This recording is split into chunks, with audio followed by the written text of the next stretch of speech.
Amazfit just sent me their new CHEETAH 2 Pro, and before I even got the watch, the box told me something had changed. Every Amazfit watch I've reviewed has come in a white box with black text. Clean, simple, nothing special, but this one, black box. I guess you could say things are getting pretty serious.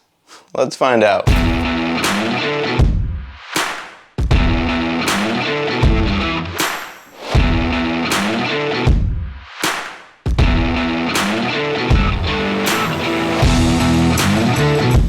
Now I'm going to have a full performance test coming in the long-term review. We're going to cover GPS accuracy, heart rate, real-world battery, the whole thing.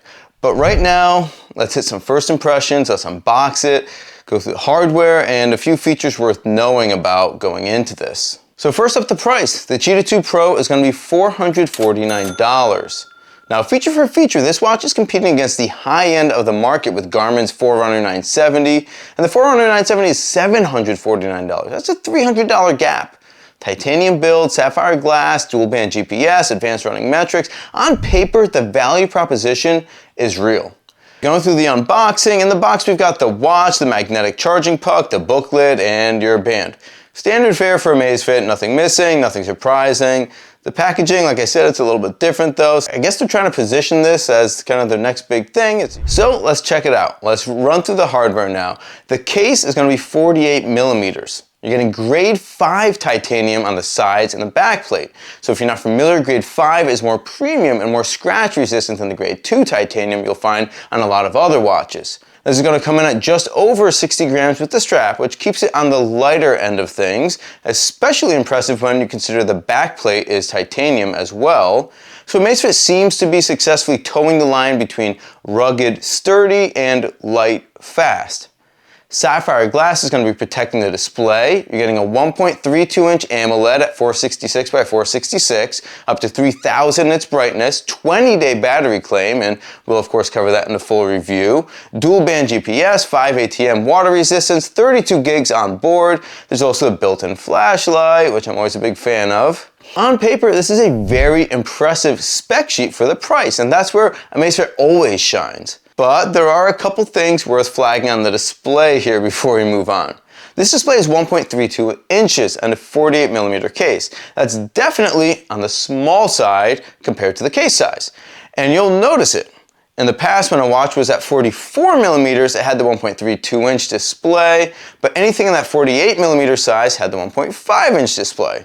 This is the first time, at least in recent memory, a small display has gone on such a large watch for Amazfit, and I'm not sure if that's a conscious decision in consideration of battery life, or maybe it's just a supply issue with the unit. I'm unsure as of right now. Amazfit also added the permanent printed markers around the sapphire. They've done this on other models as well, but it's become more pronounced on recent ones like the Active 3 Premium, the Active Max, and now this one. These at least have no color to them, so they're easier to blend in, but depending on the watch face you're running, they may not sit just right. And one more thing, that slim bezel around the display is polymer rather than metal. So given how much titanium is everywhere else on this watch, it kind of stands out a bit. My guess is it's a weight-saving measure because they're clearly obsessing over every gram here, and it doesn't affect how it functions. It's just worth knowing that at this price point, you're getting a polymer bezel. I also wish the bezel would be at least a little bit raised, but you're just relying on the hardness of the sapphire to take any bumps as the bezel just slopes into the display. Now, outside of the display, the physical design screams lightweight and fast. The lugs are open and they look pretty cool. You can see right through them. It looks fast just sitting on a desk. Everything about the construction says they were trying to build the lightest serious running watch they could, and I'd say they mostly nailed it. The buttons here are aluminum. They don't really stick out much, but the dimpled texture makes them easy to find by touch. You're not going to hit one by accident since they're not sticking out, but you won't miss them when you're trying to use them. Gloves might make things a little bit tricky since the buttons sit almost flush on the watch body. The band continues the weight removal theme here. There's material cut out throughout the silicone, and you can see it's quite the pattern they have here. Every gram they could cut out, they did. The watch is built for one thing and it doesn't try to be anything else. Now, there are a few features worth calling out here for the Cheetah 2 Pro that make it a real serious training tool. It comes with the latest and greatest from Amazfit, and there's features that really set the watch to perform for serious runners. There's the equivalent pace metric on here. It's the same concept as Garmin's grade adjusted pace. Your uphill effort gets converted to a flat ground equivalent, so you're not chasing a pace number that doesn't reflect how hard you're actually working. Good to have on a running focused watch where you're doing lots of structured workouts that are focused on pace. Now, I personally live in an area where elevation is pretty hard to come by, but I'll do my best to put this to the test in a long-term review. The race finish time prediction is on board for marathons, half marathons, and more distances. There's official integrations for training peaks, run and intervals ICU, so you could pull in your structured plans directly to the watch.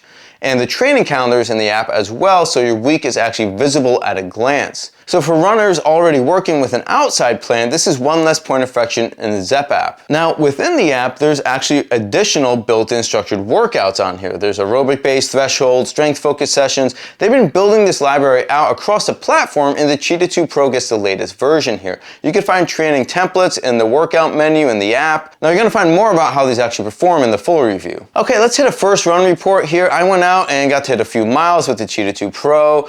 It locked on GPS really quickly for a first run. It felt as light as you'd imagine it would. I didn't dig into any of the newer data fields here, like equivalent pace. I just kind of kept things completely default.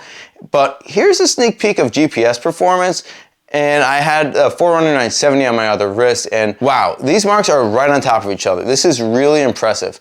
Check out my neighborhood track here. It's a nice oval section. I did a total of 4 laps around, 2 in each direction, so you had the watch on the inside and outside equal times, and this looks solid.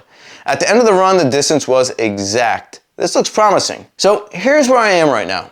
This is impressive hardware for the price, a feature set that's punching above its weight class, and a few design decisions I'm still thinking about. But none of that matters if the GPS wanders, the heart rate starts dropping out during hard efforts, or that 20-day battery claim falls well short. So while the initial run looked great, I've got to give it some more work to see how consistent it can perform and perform in different types of workouts and different conditions. And I'll also check out routing and navigation as well. I had a pretty rough routing experience on the Amazfit Active 3, and they say it's been improved on this one, but I don't know, I've heard that before, so I'll definitely be testing that myself. The full review is where this watch is either going to earn it or not. So subscribe so you don't miss it. It'll be dropping soon. Drop a comment below. I'm curious to what you think about this display size and whether I'm making more of a big deal about it than I should, or is it kind of a sticking factor here? And if there's something specific you want me to test for the long-term review, then let me know down below and I can try to work it in. If you've made it this far, it probably means you liked the video, and if that's the case, then please take a second or two out of your day, like the video to show a bit of support, throw a sub while you're at it. We're marching up to 12,000 subscribers as our next milestone, and I appreciate each and every one of you. I'm Dave, and this is Dave Does Fitness. Have an awesome day, and stay fit.